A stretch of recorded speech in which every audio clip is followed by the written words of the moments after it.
Most people learn about forgiveness early in their life. Maybe when you were a child, a friend was sort of mean to you and they said, I'm sorry, and you forgave them. And then you guys went back to being best friends and playing together. But later in life, forgiveness is a lot more complex. As adults, we may struggle to forgive others and let go when they have hurt us. Now, is there ever a time when not forgiving somebody is okay? Well, that is the subject of today's episode here on Master Your Marriage.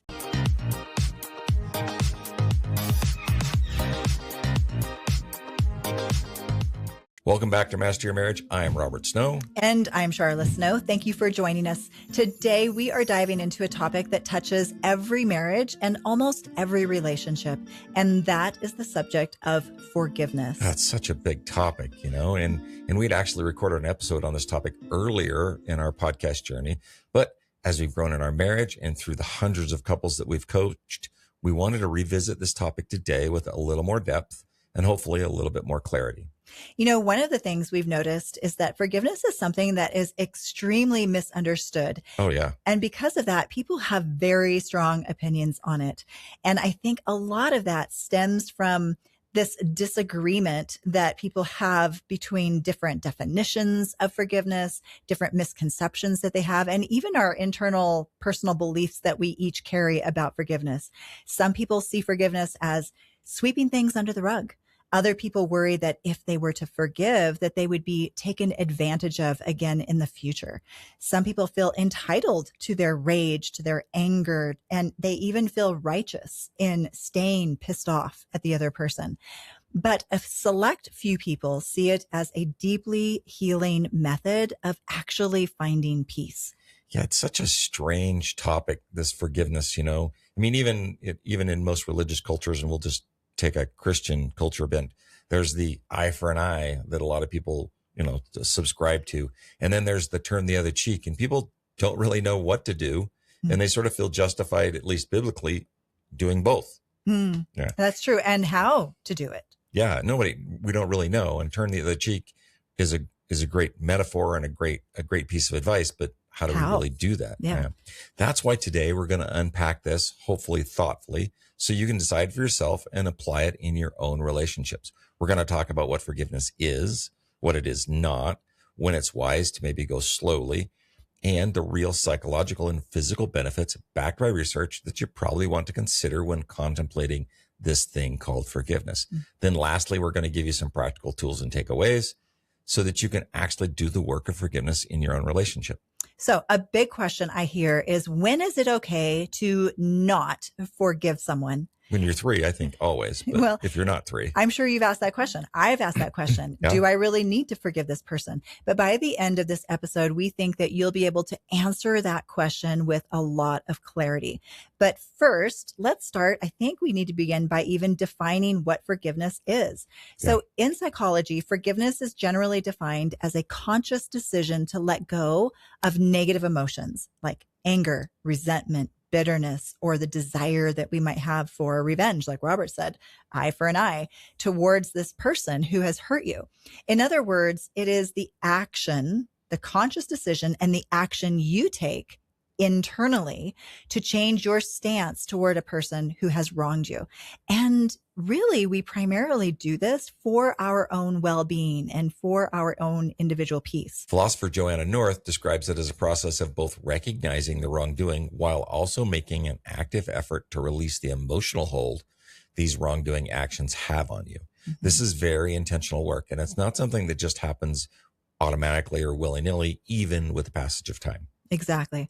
And I want to share a story with you guys today that was really transformational for me. It's an experience that I had about, I guess it was like 2015, actually. I attended a training in San Diego in which we learned how much damage unforgiveness actually costs us. And the instructor guided us through an ancient forgiveness practice called Ho'oponopono. As part of this meditation, what you do is you imagine the person who has wronged you. And in your mind only, you say, I forgive you. Please forgive me too. So, and anyway, back at this event in San Diego, a woman was in the group. We'll call her Sarah. She raised her hand and she had this sort of hard, sad presence about her. And she asked the instructor, Well, okay, how do I do this? How do I bring somebody to my mind and imagine them if I don't know who it is that wronged me? Well, confused, the instructor, of course, said, well, I don't understand. How can you not know who it is that wronged you? And Sarah went on to explain that while she was serving in the army, she had been drugged and sexually violated. And because she was drugged, she had no memory of her attacker. So the instructor assured her that even if she didn't remember the person, that her unconscious mind would create some sort of representation. And so he encouraged her to just do it, to trust the process and to move forward. But then there was this woman who was sitting next to Sarah, and she was starting to get visibly upset. And she raised her hand and she said, why in the hell should Sarah say, please forgive me, to this monster, her attacker? And before the instructor could even respond to her comment, Sarah turned to her neighbor and calmly said, you know what? It's okay. Don't worry. I'm okay. I need to be free of this. If I keep holding on to this, it is going to kill me. So Sarah then went through the process with the rest of us that day. And then the next day, what was so amazing is she walked into the room different the next day. And it wasn't just that she had let down her hair or that she had traded her overalls for a dress. There was a difference about her, a lightness about her. It almost looked as though she had finally exhaled after holding her breath for years. And everyone in the room noticed because she really was almost unrecognizable. And one by one, everyone in the room started going up to her and talking to her and hugging her and thanking her for letting us witness this change in her that she experienced from forgiving. And what's so wild about this story is that I didn't know the rest of the story for years. But what I found out years later was that that day she had actually been on the verge of suicide, and forgiveness actually truly saved her life. You know, people couldn't understand why would she need to say, please forgive me too, to someone who had hurt her and harmed her in such a horrific way.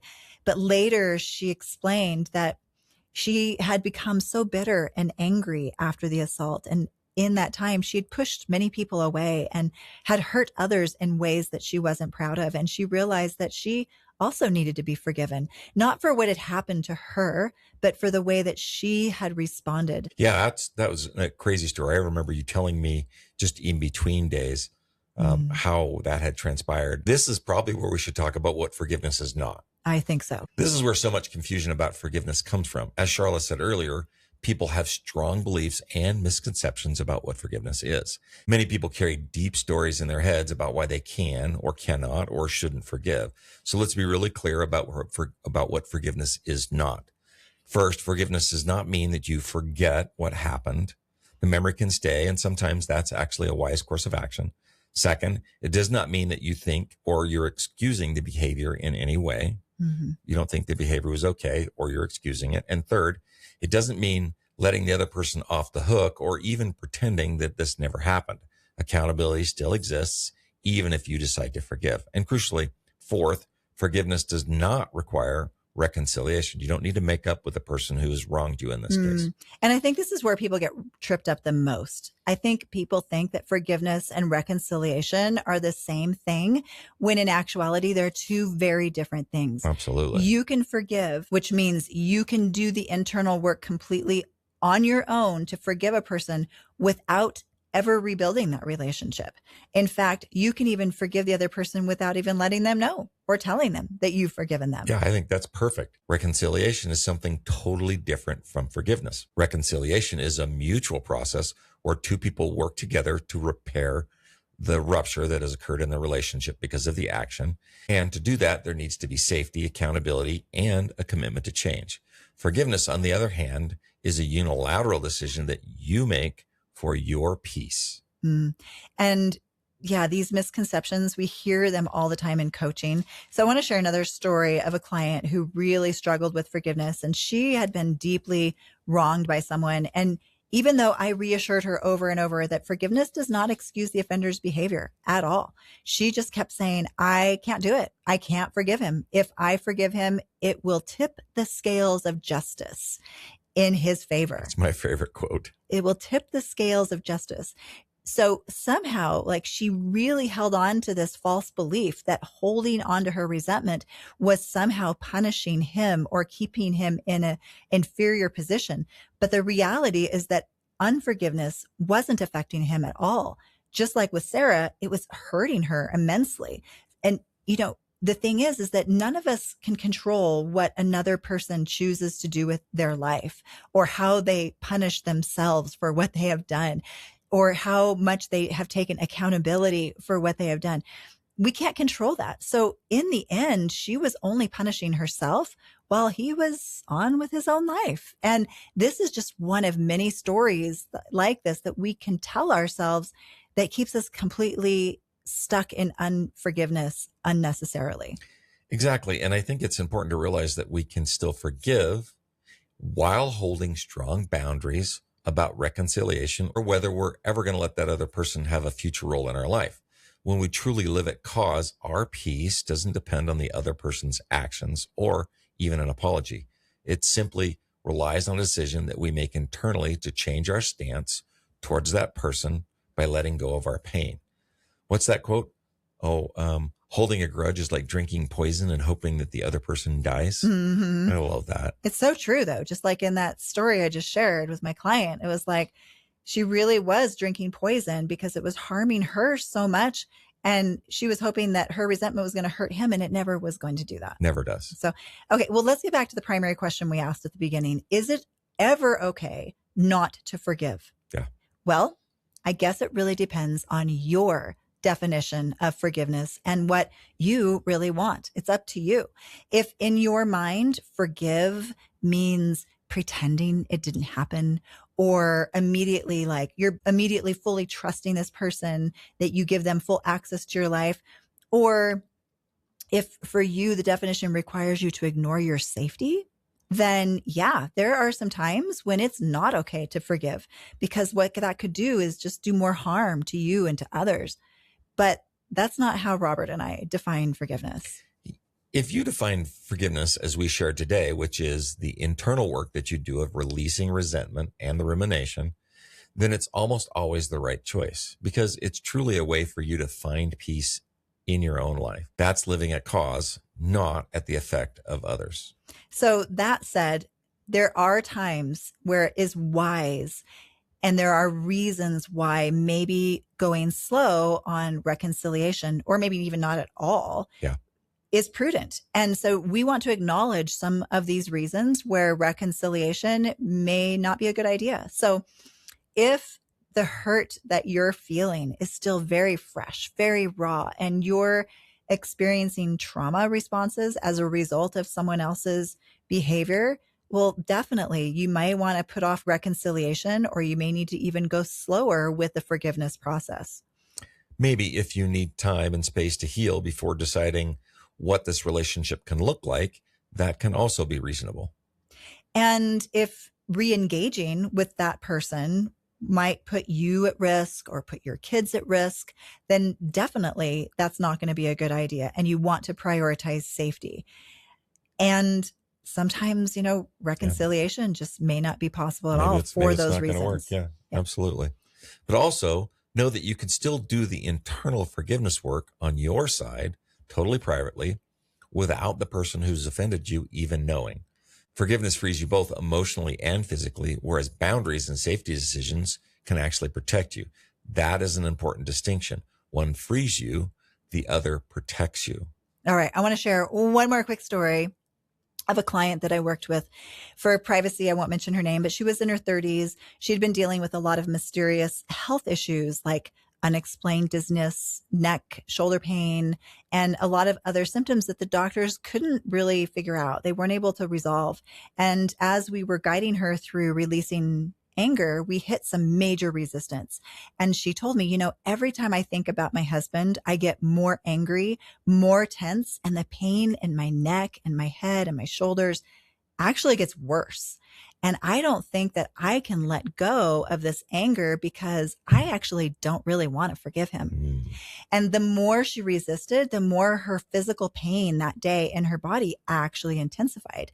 And that was the moment where she put it together. She had this epiphany and she realized it's all connected. On one hand, she did feel entitled to her anger, but on the other hand, she realized holding on to this unforgiveness was actually harming her and harming her body and contributing to her pain. So what a conundrum that she was in to decide, here she is in a bind. But as she began the internal work of actually doing the forgiveness, she started experiencing not just more peace, like Robert talked about, but actually literal relief in her body from her physical pain. And as we turn to the research, it actually strongly supports what this client had experienced. And we'll link those studies in the show notes. But in one longitudinal study by Lauren Toussaint and colleagues, researchers followed adults for over a period of time and found that as people became more forgiving, their perceived stress levels in their life dropped significantly. And this reduction in stress has led to many improvements in mental health symptoms such as anxiety and depression. And another study, I found this really interesting. It actually came from the same research team that looked at lifetime stress. They found that people who had accumulated a lot of stress in their lives generally almost always had worse mental health unless they scored high in forgiveness. So in those cases, the negative impact of all that stress on mental health basically vanished. So what that demonstrates is that forgiveness actually acts like a powerful buffer, and it protects our well-being and our mind, even when we have a super stressful life, even when significant life challenges are smothering us. If we practice forgiveness, it almost voids a lot of that stress. And I think that in and of itself is a really compelling reason to practice forgiveness daily in our lives. And not just on an emotional level, but a physical level, researchers show that forgiveness has also been linked to, as you might imagine, lower blood pressure, better immune function, reduced risk of cardiac issues. Whereas chronic unforgiveness, chronic stress, keeps the body in a low-grade fight or flight state all the time. I want you to think of it this way. Forgiveness helps restore peace and calm. And in marriage, this means more energy for connection, for intimacy, for joy, instead of energy wasted carrying old resentments that poison the good memories. So this is actually why one of the tips that Robert and I give in coaching is to do a weekly marriage meeting. And in our weekly marriage meeting format, we include the question, is there anything that I've done this week that hurt you that we can process and talk about so that we can let go of it? And I love that question. And I just imagine, if you can imagine, how life-changing would it be to ask your significant other that question each week, at least once a week, so that you're not holding on to resentments for 5, 10, 15 years. And I see couples holding on resentments for more than 20 years, which is not only just damaging the relationship, but it's also damaging your health in the process. All right, so let's talk some practical steps. How do we actually do it? How do we actually move towards forgiveness? Research, including the work of Dr. Robert Enright and others, tells us there are roughly 4 stages of forgiveness. First stage, fully acknowledge the hurt and your feelings. Don't minimize or bypass them. A really helpful tool here is journaling. Forgiveness doesn't mean that you aren't hurting still. Yeah, I think that's so important. You're not trying to ignore the fact that you're hurt. Like, acknowledge that. Yeah, this sucks, and then move on to the next step. And then once you've acknowledged your pain, the next step or the next phase is to make a conscious decision to forgive for your sake, even if the other person never changes. And that really is a conscious decision. Yeah. The third phase of forgiveness is to work through the challenges. Things like rumination, fear of being hurt again, or feeling this injustice. You can seek the support of a coach or a therapist if needed. Another thing that can be useful is to build a little empathy towards the person, not by excusing their behavior, but so that you can see them, this other person, as a flawed human rather than this horrible monster. Yeah.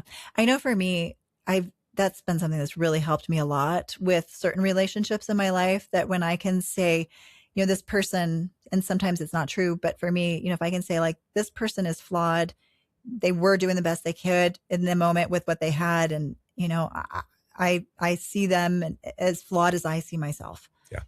All right. So the fourth phase is experiencing release and having a greater sense of peace and closure for yourself. So those are the general 4 phases. There's also lots of little tools that we can use. There's practical tools that can help, like guided meditations, which we're going to be putting up on the podcast in a couple days. We have our weekly marriage meeting structure, which really helps for smaller incidents that happen in relationships. And as Robert said, you can always seek professional support for those deeper wounds. That meditation I'm going to be recording is going to air up next on the podcast, and it is not going to be available on YouTube. So if you're a YouTube listener, you're going to need to come over to Spotify or iTunes to listen to it, but it will be up this week and it will follow this episode. That's going to be awesome. As we wrap up this episode, I want to leave you with a quote by John Lockwood Huey. Forgive those who have injured you, not because they deserve your forgiveness, but because you can never be happy until you release your anger and grant forgiveness. Forgiveness isn't about erasing the past or letting people walk all over you. It's actually about letting go of old hurts that control your present life and your future. It's a gift that you have the opportunity to give yourself. So we invite you this week to reflect on what is one burden that you're holding on to that you might be ready to release, and take that into the next episode and follow the meditation that I'm going to record for you. Yes. Thank you so much for listening today. If this episode resonated, please subscribe to the show, leave us a 5-star review and a comment, and share it with someone who might need it. It really helps us to get our message out to more couples who need to hear it. And as always, be kind to each other. Take care of each other this week. Put each other first. It's the small things done often that make the biggest impact. Until next time.